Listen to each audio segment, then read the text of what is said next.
Pozdravljeni.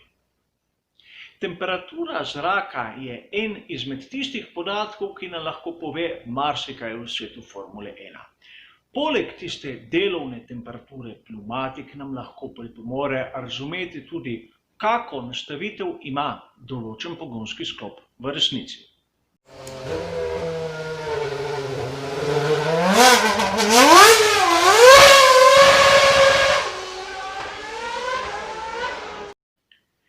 Verjetno ste že opazili, da od sezone do sezone se razmerje moči na eni in isti progi kdaj pa kdaj bistveno spremeni.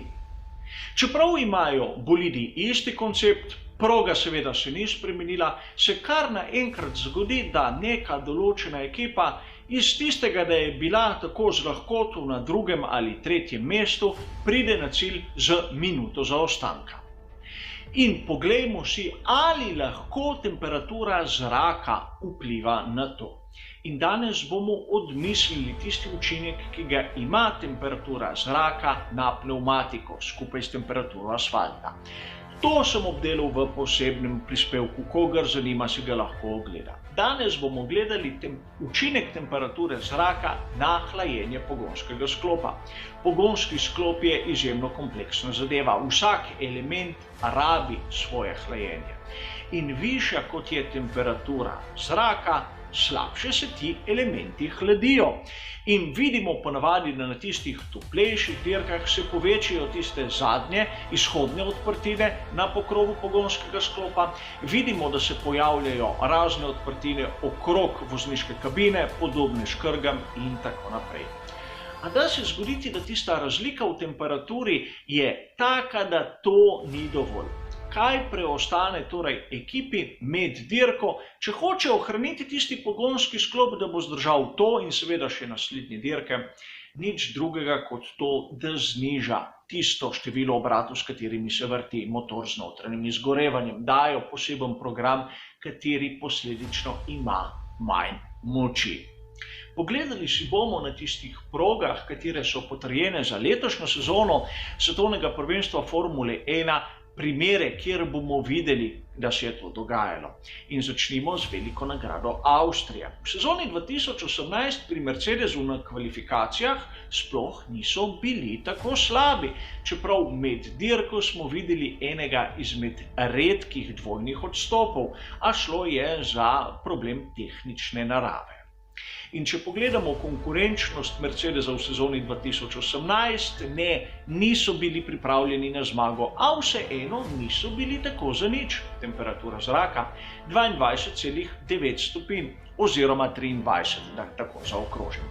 A v sezoni 2019, po mojem osebnem videnju, nikoli niso bili favoriti za zmago. In če pogledamo temperaturo zraka v sezoni 2019, 34 stopinj, zaokroženo 11 stopinj razlike, kar je ogromno. Nasproten primer, če pogledamo veliko nagrado Madžarske, kjer je bil Ferrari v sezoni 2018 konkurenčen Mercedesu. V sezoni 2019 so prišli na cilj z minuto zaostanka. Razlika, temperatura zraka. V ediciji sezone 2018 34,2 stopinji, seveda povprečna temperatura. V sezoni 2019 bistveno nižja, 26,8. Je to pripomoglo k takem zaostanku pri skuderiji Ferrari? Mislim, da generalno gledano ne, a nekaj je zagotovo prispevalo. Hočete še en primer, kateri mislim, da je izjemno zanimiv. Velika nagrada Velike Britanije v sezoni 2018 je tu zmagal Sebastian Vettel. Temperatura zraka takrat v sezoni 2018 je bila 26,7 stopinj Celzija. V sezoni 2019 je bila slika bistveno drugačna, a tudi temperatura zraka 18,3 stopinje. In vidimo tu, da zna biti na temperaturi zraka tudi eden izmed elementov, zakaj pride do teh preobratov. Zanimivo bo spremljati v sezoni 2020, kaj se bo zgodilo na veliki nagradi Španije. Ta dirka je ponavadi tam okrog 15. maja.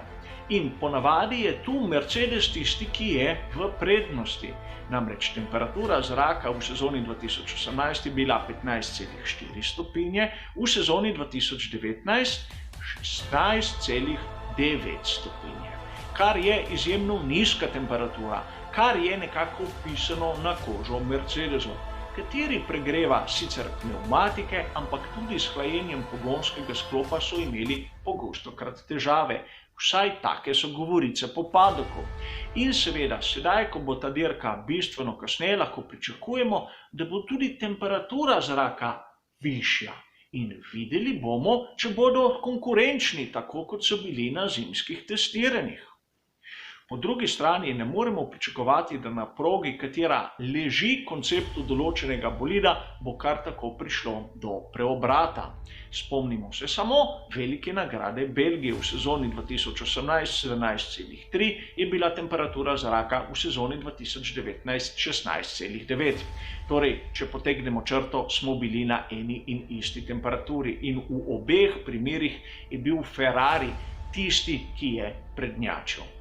Na veliki nagradi Italije smo videli v sezoni 2018 in 2019 kar zanimivo situacijo. Namreč v sezoni 2018 je bil Kimi Raikkonen tisti, ki je postavil tisti fantastični rekordni krog, v sezoni 2019 je bil Charles Leclerc tisti, ki je dominiral kvalifikacije in seveda dirko.